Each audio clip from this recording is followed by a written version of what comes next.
Good morning, everyone. Our topic is modern monetary theory. If you're not aware of what modern monetary theory is, it's the group of people, at least, they've come together relatively recently. However, what they're doing, even though it has the word modern in it, is they're really just like borrowing a bunch of older ideas that have been put forward hundreds of years ago sometimes, even millennia if you just consider how old inflationism itself is. But the idea is they really stress the idea that governments are not budget constrained. That's their favorite thing that they like to point out, remind people of. Governments are not budget constrained because they have a money printer. So the U.S. government, they will always be able to pay their debts. They will always be able to make the debt payments, and the reason why is because the U.S. government has a Federal Reserve. It's quite easy to make your payments when you can just print up the thing that that eliminates your debt, right? So that's the thing that they point to the most often.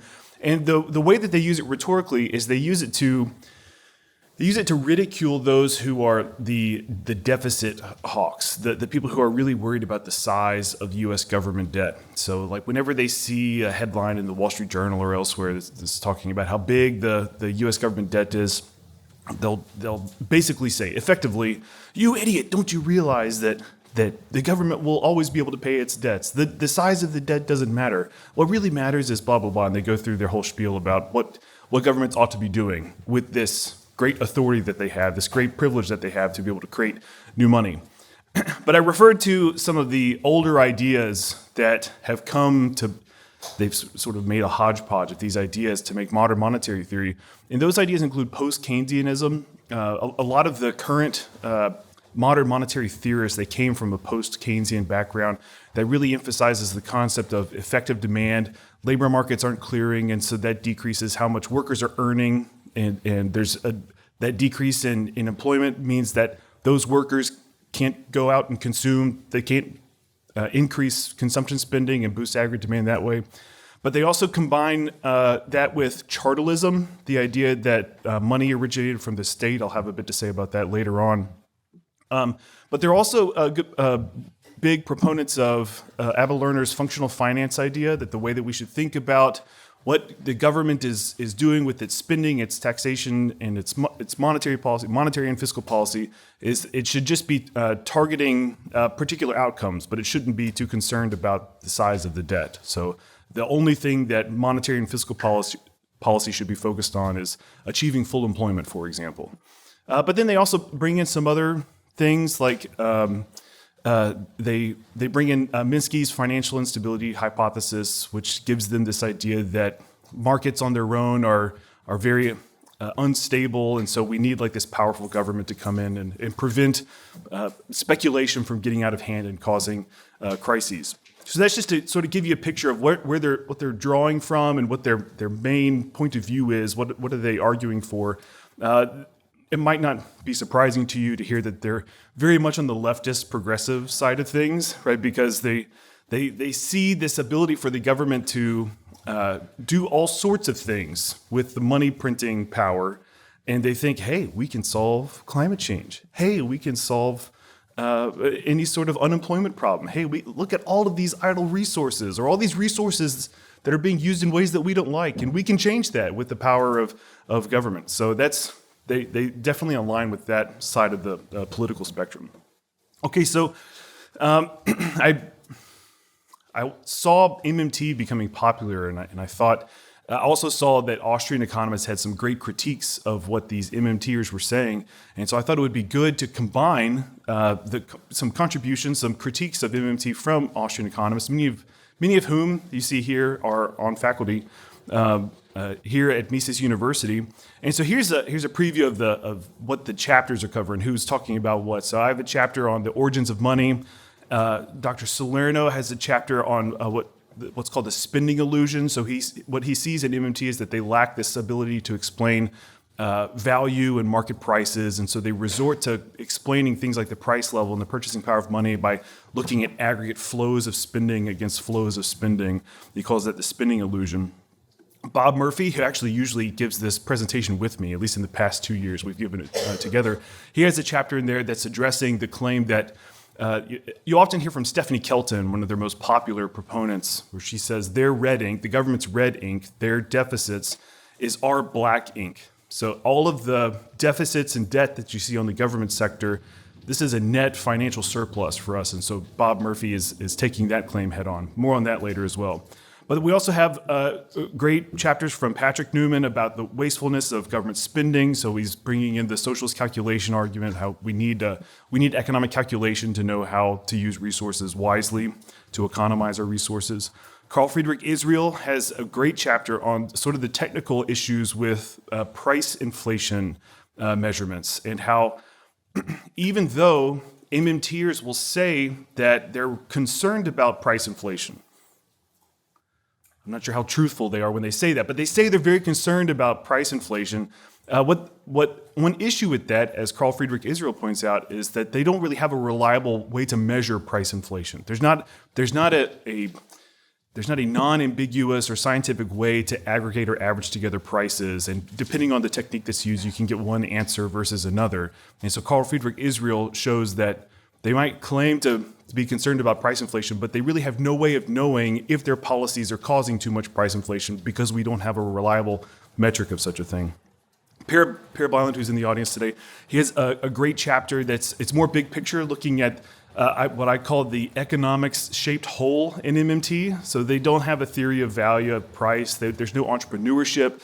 And so he's showing how they're basically just using these accounting tautologies to make causal claims, or to make big, important claims about how the economy should be structured, but they really lack any sort of economic theory at the end of the day. Joshua Mahorter, who is also, he's in the back over there. Everybody say hi to Joshua. He has a great chapter explaining that MMTers rely on this concept of monetary sovereignty. They say that governments like the U.S. and other ones like Japan and England, they are monetary sovereigns because they can extinguish their debts with the currency that they print. So they have this sort of special ability to do that sort of thing. Not all countries have that ability, but they do claim that the U.S. is their best example of that. The U.S. is the best example of the monetary sovereign, mainly because of the status that the dollar has around the world. And so the U.S. can they can get rid of all their debts by printing their own money. But what Joshua Mahorter points out is that the way that countries become monetary sovereigns, the way that they achieve that status is by pursuing free market economics, by having lots of capital accumulation, sound money. Entrepreneurship is allowed to flourish, and we have growing economies. And that's what allows countries to actually achieve that status. So if you don't follow MMT rules, MMT prescriptions, then you get this status where you can now follow MMT prescriptions. And so he points out sort of the hypocrisy or the contradiction there. And finally, Dr. Lucas Engelhardt, who just gave the previous lecture, he has a great contribution, a great chapter in this book that's addressing the job guarantee proposal. So as I mentioned in my brief summary of MMT, they really care about full employment. They really don't like idle resources. And maybe tomorrow in my lecture on equilibrium, we'll talk about the possibility of the existence of idle resources. But what Dr. Engelhardt shows is that all of the plans that they have for implementing this job guarantee proposal that prevents people from being unemployed actually wouldn't bring about the outcomes that they desire. And he relies heavily on the work by William H. Hutt and his theory of idle resources, a great book, by the way, to the main thing that is accomplished by doing that sort of thing is Hutt actually asked the question, why are these things apparently idle? Why does it look like this thing is not being used in a productive sort of way? And so Dr. Engelhardt walks through those different ways that something can appear idle, and he shows that the MMT prescription of making them unidle, making them be used, won't work. So that's just very brief, probably too brief, too short, because some of the authors are here in the audience, too short of a summary of the things that will be covered in this book. But if you can't wait, I'm hoping that this will be published very soon, definitely this year, but very soon. If you can't wait, there's already some stuff that's been published. And so if you want to take a picture of this screen here, you can see some stuff that's been published by Per Byland, Bob Murphy, Patrick Newman, and their critiques of MMT. Also on our website, So I put an article that I have there called MMT and Boiling Frogs, and there's a bunch of articles by Joshua Mahorter. He has been on a tear recently against the MMT folks, so I highly recommend that you check out those existing critiques if you can't wait for the book to come out.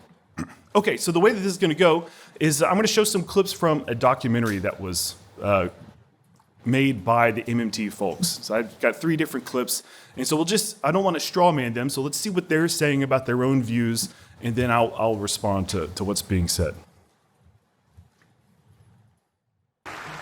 First, what is the deficit? People naturally think, wait, government deficit, bad. This is a negative thing. Let's stop this right now. And I say, hang on, let's open the other eye. So I want us to suppose that I'm the federal government. If I'm government and I spend $100 into the economy, the government spends $100 into the economy, taxes 90 back out. We record on the government's ledger a budget deficit of 10. Minus 10, government deficit. But we forget that on the other side of the ledger, guess what? When they spend 100 in and they only tax 90 out, somebody gets left with 10. That's your surplus. Their deficit is your surplus.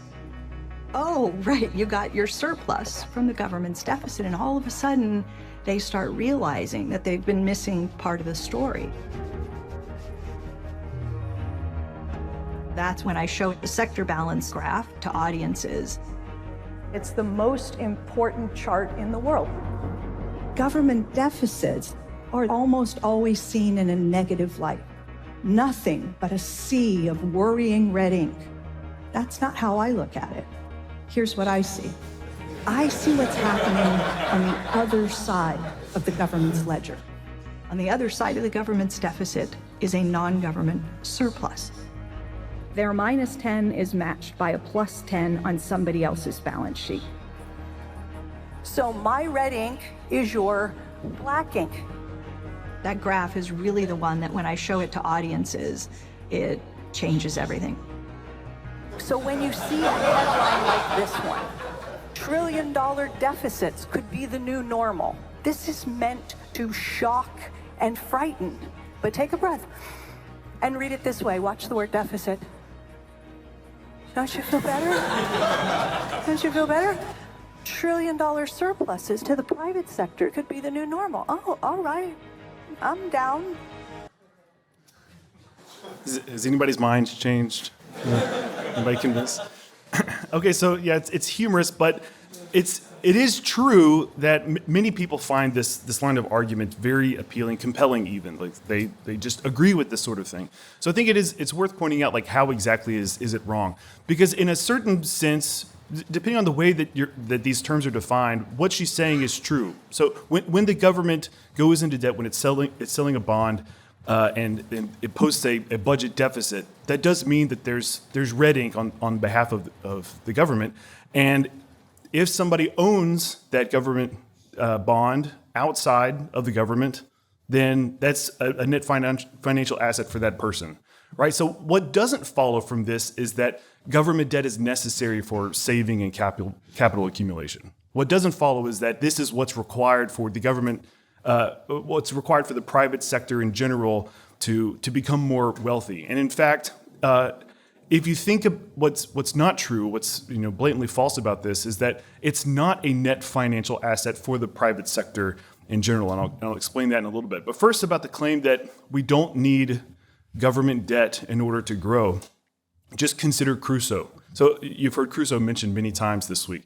Crusoe does not need a government there to go into debt in order for Crusoe to set aside berries, set aside coconuts, start making tools, start fashioning sticks and nets and other things that he needs to create new, better, and more consumption goods for himself, right? So how does he do that? He just decreases his consumption. He makes the capital goods that increase his productivity. We've seen this from Dr. Swick's talk, from Dr. Patrick Newman's talk, and so on, right? So we see how this is possible for Crusoe. If Crusoe doesn't need government or really anybody else to go into debt in order for Crusoe's standard of living to rise, then there's nothing about progressing from Crusoe up to a more complicated, complex, modern industrial economy that makes it necessary for somebody to go into debt, much less the government to go into debt, in order for that economy to grow. Okay, but regarding the claim that their red ink is our black ink, if you think about the mechanics of debt service payments, which they never address, they never talk about the government actually making their debt service payments when they actually extinguish their debts. The only way that they can do that is through taxing additional borrowing, which kicks the can down the road, so we'll neglect that, or by monetizing the debt. So they can either increase taxes, or they can print up money and use that to pay down their debts. And so one great analogy that Bob Murphy came up with is that's a lot like, do I have this here? It's a lot like this sort of situation where Fred borrows $1,000 from Paul. Fred promises to pay Paul back $1,100. And then when the loan matures and Fred's payment to Paul is due, Fred sticks a gun in Paul's gut, demanding $1,100. Fred then gives the freshly stolen $1,100 back to Paul and declares his debt is paid. So what's going on is they enter into a debt contract, and then the person who's the borrower, in order for them to make their debt payment, they extract that payment from their lender first, and then they just give it right back. And this is the same thing that's happening when taxes are used to make debt service payments. And in a more circuitous, more subtle way, this is the same thing that's happening when the debt payments are financed through inflation by printing up money. So they're extracting real resources. They're extracting money in the form of taxes, which decreases purchasing power, or they're extracting resources from the private sector when they are increasing the money supply in order to make their debt payments. In both cases, they're taking from the private sector in the aggregate in order to make their debt service payments back to the private sector who owns the government debt. So do you see how that's not a net financial asset, first of all? Do you see how that doesn't really work out? So it's not true that their red ink is our black ink. It's really just it's a gun in our gut, right? And that's how they're making their debt service payments. So the best thing that you can say about this is that they're just being really misleading. They're using this true accounting tautology, this true accounting identity, and they jump from that to these big claims about, isn't it nice that we have this government that's willing to go into debt for us so that we can have positive net financial assets? Otherwise, we wouldn't be able to. And so they jump from this accounting tautology to making these big sweeping claims and prescriptions about how we can use government to do all sorts of things. Okay, go on to the next clip. MMT goes, hang on, hold up. The question that we should all be asking of a currency issuing government is not how are we going to pay for it? We should replace that question with how are we going to resource it? Not the financial resources, but the real resources. How did we pay for World War II? World War II came right after the Great Depression. This was a time of desperation. Uncle Sam didn't take his hat off and go around to the population in the depths of the Depression, asking people to chip in just a little bit. This is when the economist John Maynard Keynes wrote that little book, and he called it How to Pay for the War. And just judging by the title of the book, you would think, oh, it's going to tell me where the government got all the money to pay for World War II. And it turns out it has nothing to do with that. It wasn't about how to pay for the war, where to get the money. It was about How are we going to spend all of this money to win the war without causing inflation. That's what the whole book is about. So where did the money come from? The federal government has the authority to spend money into existence. The federal government is the only issuer of the currency. Since war production began, we've had more money than there were things to spend it on. The war started, and we start spending money into existence like crazy to build for the war effort. The government was going to spend a lot of money, hire a lot of people. By the end of the war, they tell me that we Americans will have billions of dollars saved up. So if you want it, you'll be going out on a shopping spree and bidding up car prices and home prices. You'll be causing inflation. And the government was like, wait a minute, I don't want you trying to spend a lot of money at the same time. step 2, the government started selling freedom bonds or war bonds. The war bonds weren't about financing the government spending. They understood really well the purpose of the war bonds. There are things we as individuals can do right now. First, continue to save our money, to buy and hold all the war bonds we can afford. Do me a favor, delay your consumption. Wait until after we win the war. Buy only what we really need and pay no more than ceiling prices. Economists understood the government can't run out of money. They were focused like a laser on finding the resources and releasing resources from other uses so that we could build the tanks and the fighter planes. The city of Detroit was completely transformed. Detroit didn't produce any new cars between 42 and 45. To solve climate change, we need to move probably around 10% of GDP, or the nation's production, to decarbonize transportation, energy, agriculture, housing. We've done this before. We had to move 50% of the nation's production to fight the war. We did it. So the experts tell us that we have less than a decade if we're going to avert the worst impacts of climate change. The clock is ticking. Do we have the resources to do what needs to be done? Finding the money is the easy part. That's the simplest part of this whole conversation. Where will the money come from? What matters is whether any proposed new spending carries heightened inflation risk. What doesn't matter is whether it adds to the deficit or whether it increases the size of the debt.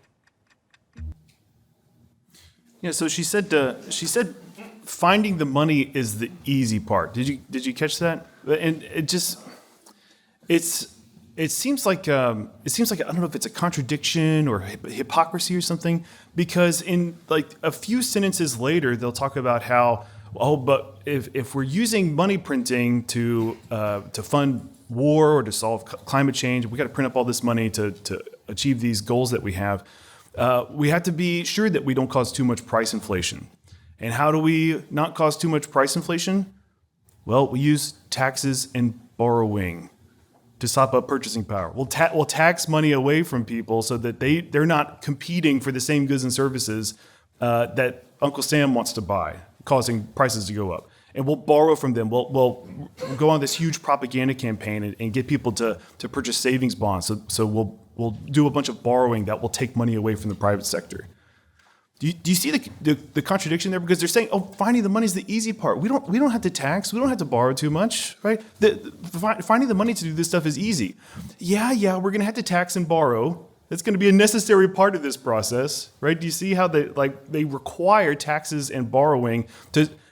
Rhetorically, the way that they're doing it is they say the taxation and the borrowing has a separate goal. That's just to put a tamp on price inflation if that gets too out of control. But it's still a necessary part of the same framework. So they're not offering some new framework for how to finance what the government wants to do. They just sort of use slightly different terms. They say taxes are not used to give the government money. Taxes are used to prevent too much price inflation, right? So they just sort of alter what the purpose is, and this is rhetorically compelling for a lot of people. But the other issue is that they talk about what happened in World War II and the way the entire economy was mobilized for the war effort. First of all, they're using this as like a positive example of, hey, look what we can do with MMTs. Like we can murder millions of people. Right? World War II was absolutely fantastic. So why don't we just do the same sort of thing again? So that's one issue with this point of view and using World War II as an example. But the other thing is like they're not saying something new. Like economists from many different schools of thought, including the Austrian School, they understand that to fight and win wars it requires real resources. So like when they come up there and they say like it's some profound insights, like the way that we won the wars, we mobilized all these resources and we converted car manufacturers in Detroit over to making tanks. It's like, yeah, this is what had to happen in order to make the tanks. Like you had to use all of these real resources and ship labor and make them soldiers, right? So everybody understands that you have to use real resources, but they just sort of like gloss over it and make it seem like it's this easy sort of thing. Like, we did it in World War II, so we can do it whenever we need to. But the other thing is, I just want to point out this one of my favorite charts of all time in all economics literature from Bob Higgs in his paper Wartime Prosperity, a reassessment of the U.S. economy in the 1940s.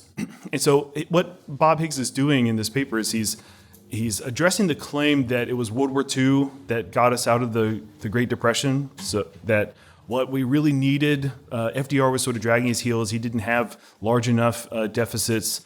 What we really needed was a huge amount of government spending, and that would get us out of the Great Depression. And what you do see if you just look at GDP, throughout this period, it looks like, wow, there's something to this claim. Maybe World War II did get us out of the Great Depression, because it looks like we just reached new levels of prosperity never imagined before, because GDP just goes through the roof. Huge spike. But what Bob Higgs does is he takes out government spending. So government spending is one of the components of GDP. And when you take out government spending, this is something that Rothbard proposed as well in Man, Economy, and State. When you take out government spending, you're left with private product, gross private product. And so that's the black bars there. And so when the U.S. government embraced all of the MMT prescriptions during World War II, was this just like a wonderful time period for everybody? Everybody said it was like a new utopia. We're finally out of the Great Depression. Everything's great. And the answer is no, it was another depression. It was another, huge decrease in the real resources left over for the private sector. And that difference between the GDP line and the private GDP line is how much was taken, controlled, and produced by government, right? So there was actually, during World War II, we had rationed consumer staples.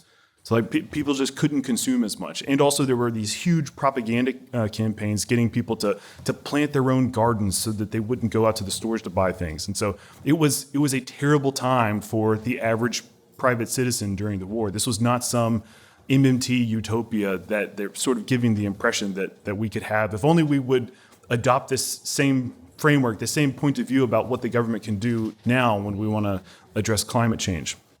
One other thing that I'll point out here is that this is something that is pointed out by multiple authors in the forthcoming book, is that they totally miss out on the economic calculation argument.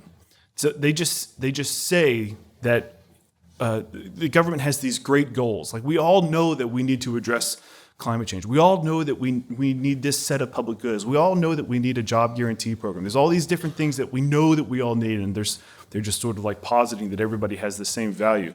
But if you remember Mises's critique of socialism, which applies to really anything that the government does, since the things that they want to do, these activities, providing a job guarantee program, building public infrastructure, these things are not subject to the profit and loss test of the market, which means that they can't know that they are using these resources in a valuable way. So when the resources are taken from the private sector and they're used in some way that's guided by political whim, political decision making, we know for sure that it's going to be a waste, because if those resources had remained in the private sector, then their uses would have been guided by economic calculation. The opportunity cost of those resources would have been taken into account.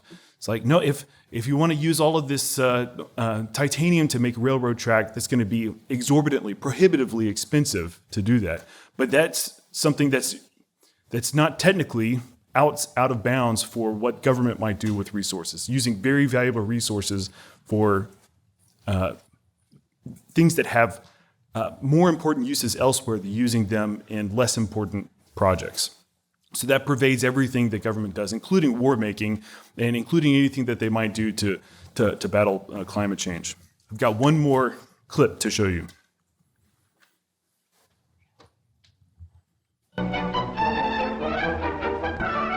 The first kind of business was barter.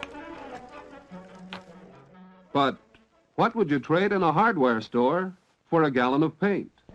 Money has evolved from an age-old search for a satisfactory medium of exchange. Money should be something of value. Gold and silver emerged as the most durable, most satisfactory money. For greater convenience, men started taking out gold and silver coins with values imprinted on them. Later, governments took over the exclusive function of finding money.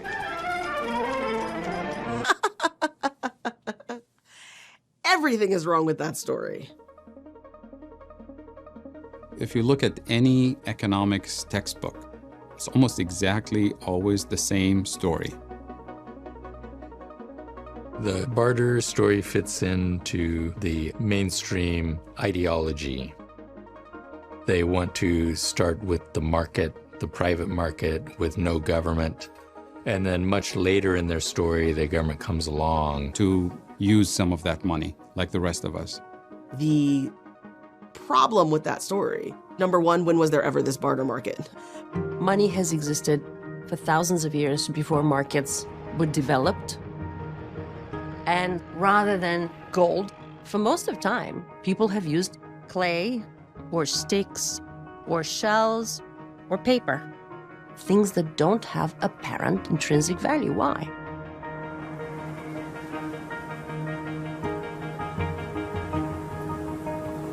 There are monies that you will not even see in physical form.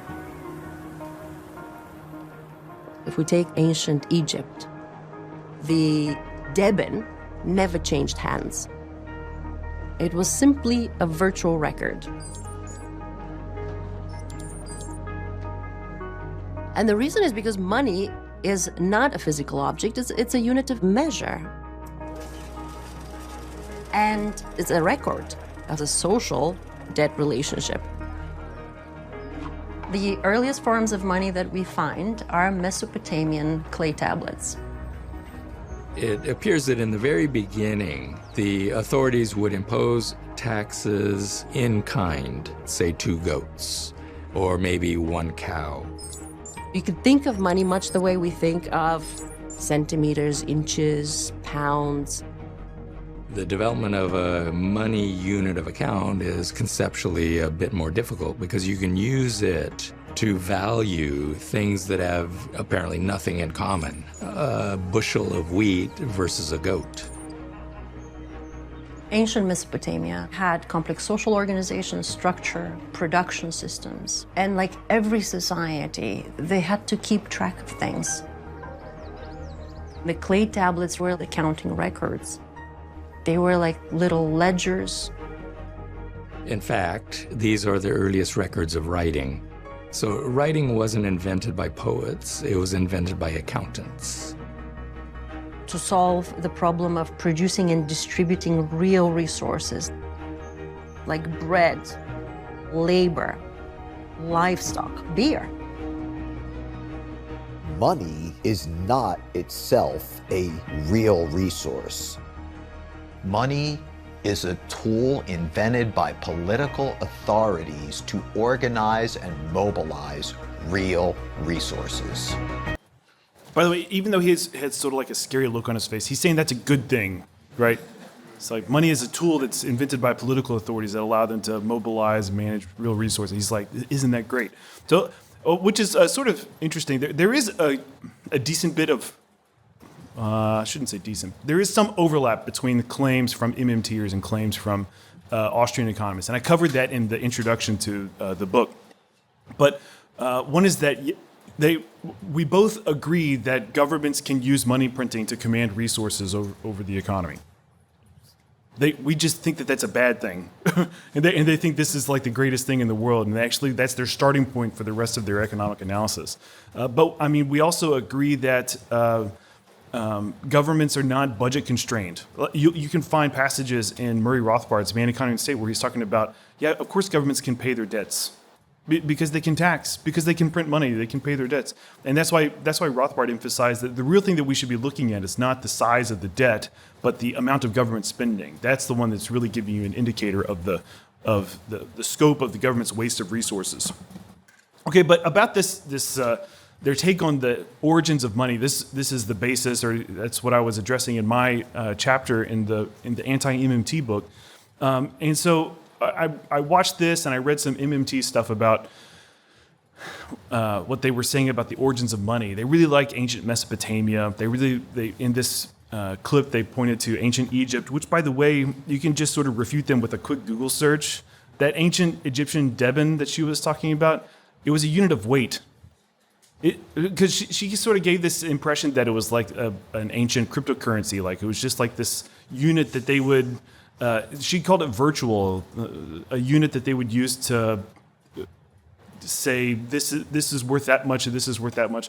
But no, it's a unit of weight, and they used it to measure, to weigh. They had balance weights that were certain, that corresponded to the Daben, and they would use that to make sure, hey, this chunk of silver or this chunk of copper is the weight that you say that it is when you're offering it in a transaction. So